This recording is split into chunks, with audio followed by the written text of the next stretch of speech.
Hello everyone, it is Selexis here with another Master Duel video. So today I'm going to be going through a duel analysis for a duel using my Subterror Shaddoll deck versus Tri-Brigade Lyrilusc.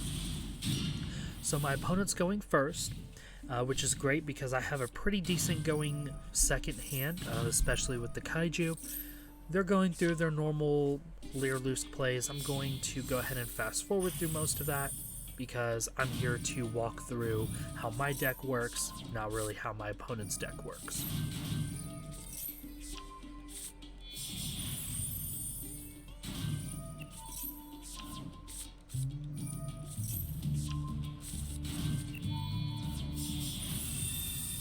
So this monster right here that they summoned right now is one of my biggest problems, as well as this next one that they are summoning right here.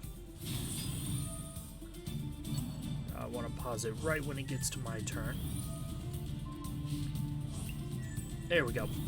So just stopping at their end phase, just kind of explain what they have here. So Utopic Dragon, the main part that matters to me is as a quick effect, they can negate a monster effect.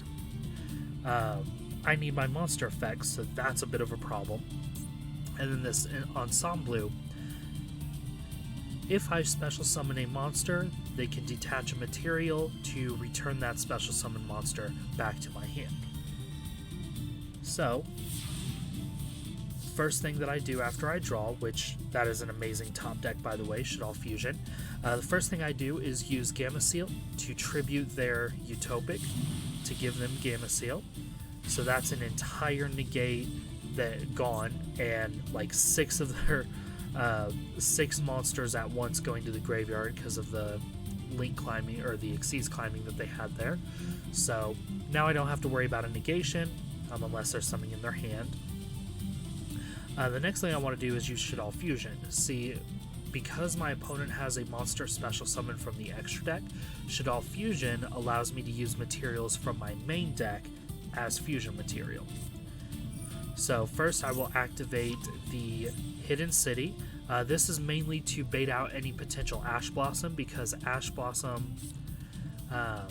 actually no, I don't think Ash Blossom could stop Shaddoll Fusion since it sends to the graveyard as a cost. But yeah, I'm activating Hidden City, which searches for Subterror Guru.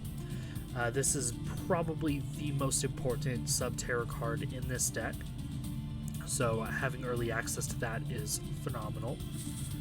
Then I activate the Shaddoll Fusion to send Shaddoll Hedgehog and Windy to the graveyard to fusion summon into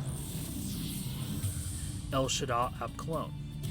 Now I know that my opponent is going to chain this effect to return Abkalon to the hand, but that's why I chose this one to summon, because on summon I can target a face-up card on the field and negate its effects permanently. So, because Abkalon was summoned, even if they activate, they chain Ensemble to return Abkalon back to my extra deck, I still get the effect off to negate their monster's effect. But on top of that, I can chain the Shaddoll monsters that I just sent from my deck to my graveyard. Windy, which will summon a Shaddoll monster from my deck in face down defense position, and Hedgehog, which will add a Shaddoll monster from my deck to my hand. So here they chain their card to bounce Abkalon back to my deck. Hedgehog will add Dragon to my hand, and Windy will special summon Squamata from the deck. And then Abkalon negates their effect. Now, because I negated their effect, their attack gain goes away, so they get dropped down to 0 attack. This part happened kind of fast, so I set Guru face down, and then I activated the second effect of the Hidden City, where once per turn you can change a face down Subterror monster to face up. I'm switching it to face up attack position, so I can just attack over Ensemble. And then when Guru is activated, or when it's flipped face up, you can add a Subterror card from your deck to your hand. So I'm using that to add Fiendus to my hand, which now gives me a live negate. So now I have a live negation in the Fiendus, when your opponent activates a card or effect, send this card to the graveyard, flip a Subterror monster face down, and negate the activation.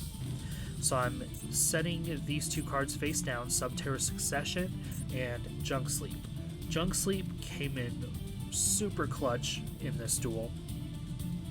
And then Succession, it was also really good, just with how much synergy they have with the deck.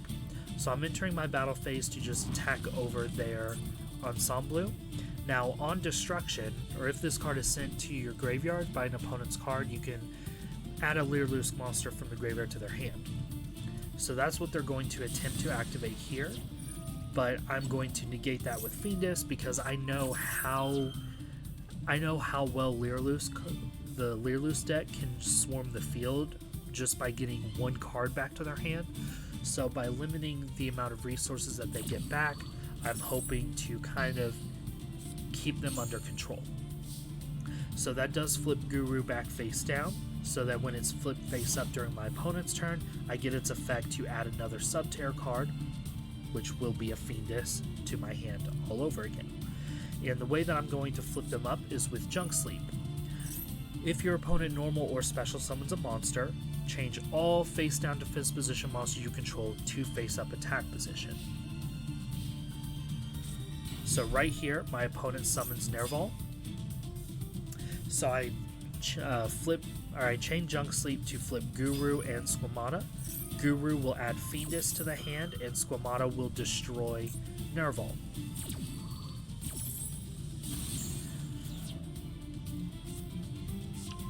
And because I added Fiendus to the hand, in that same chain, Nerval's effect activating in the graveyard starts a brand new chain, so when they activate Nerval, I can negate that with Fiendus to completely shut down their Tri-Brigade shenanigans that they were about to try. Unfortunately though, they do have a Barrel Canary in their hands, so they are able to special summon itself and a Lyrilusc from their graveyard to Xyz summon Assembled Nightingale. Now, Assembled Nightingale gains 200 attack for each material attached to it, can attack directly, and can attack multiple times based on the number of material. So right here, this thing can attack me directly for a total of 4,000 damage, because 1,000 attack can attack 4 times. And then Gamma Seal can attack over this. But this is why I love the Hidden City so much. The last effect, no one ever reads. Once per turn, when an opponent's monster declares an attack, you can change one face-down defense position Subterror monster to face-up attack or defense position, then negate the attack. So, I'm negating Gamma Seal's attack, but more importantly, I'm flipping Guru back up. Now, his first effect, adding a Subterror card to the hand, is a hard once per turn, but I have not used its other effect, which says you can target another face-up monster on the field, flip this card and that card to face-down defense position. This is a quick effect if you control another Subterror card. As of right this moment, I do not have another face-up Subterror card because the Hidden City is not a Subterror card. But here's where having your toggle on becomes super important for this deck, because if my toggle was set on auto right now, I lose. But because I switch my toggle to auto, or to on, I'm able to do this. When they attack with their Nightingale, I flip over Subterror Succession, which lets me send Shaddoll Dragon from my hand to the graveyard to add another Dark Shaddoll monster from my deck to my hand. That's not really what I'm using this for. All I'm doing here is flipping over a card that has Subterror in its name. So because my chain is on, I can self-chain to myself. So I can chain Subterror Guru because now I have a face-up Subterror card.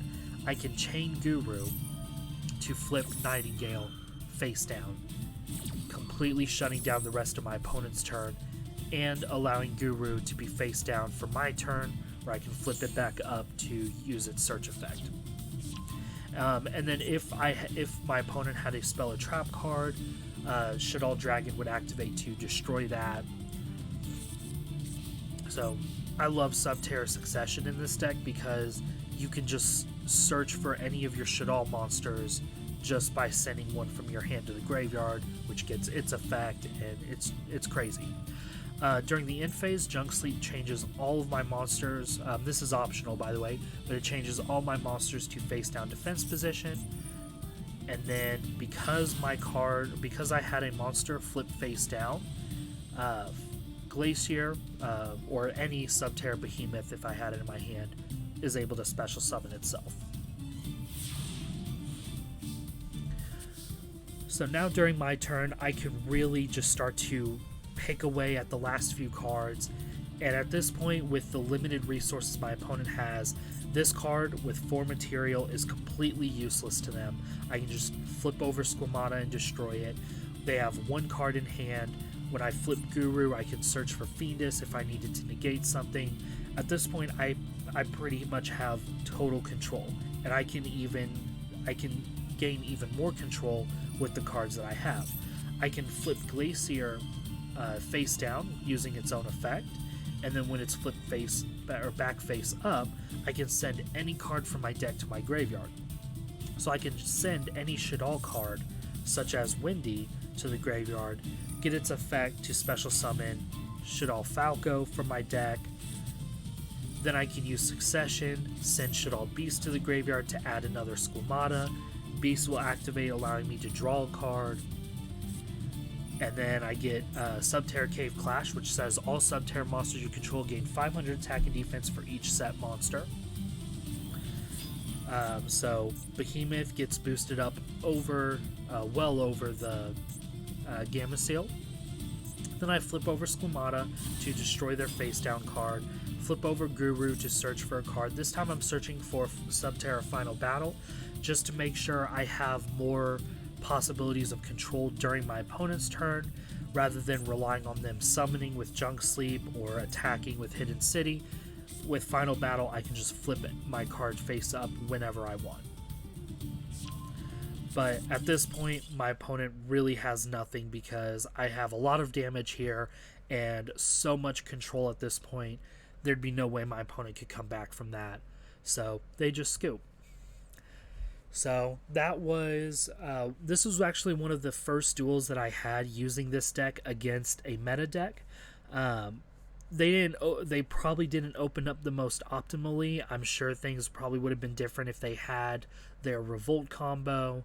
But the fact that I was able to play through all of the disruption they had, and then not only was I able to play through their initial disruption, I was able to set up plenty of disruption for them to completely shut down their next turn. And then after shutting down their turn, when it came back to my turn, I was able to pick apart their board and basically swarm the field in my own way. So I felt like that was a really good showcase of what this deck can do and how much the Subterrors and Shaddoll cards synergize together, especially with Subterror Succession. This is definitely one of the MVPs of the duel. Just being able to have the Subterror name on the field for free, being able to cycle through your Shaddoll monsters to get their effects. It's fun. So that was my duel analysis with the Subterror Shaddoll deck. If you want to see the deck profile for it, go check out my last video where I do the card list for this deck and then a full breakdown of each card, what its purpose is, how it interacts with other cards in the deck. So if you want another way of understanding the deck, go check out that video. If you like this video, leave a like down below. Leave any comments if you have questions, comments, suggestions, anything like that. Definitely leave those down below. Subscribe so you don't miss any more of my future Master Duel videos. And if you want to see more of this deck, let me know down below as well, because I'm really enjoying this deck so far. It's really fun. But yeah, I'm going to end it here. Thank you all for watching, and you all have a fantastic day.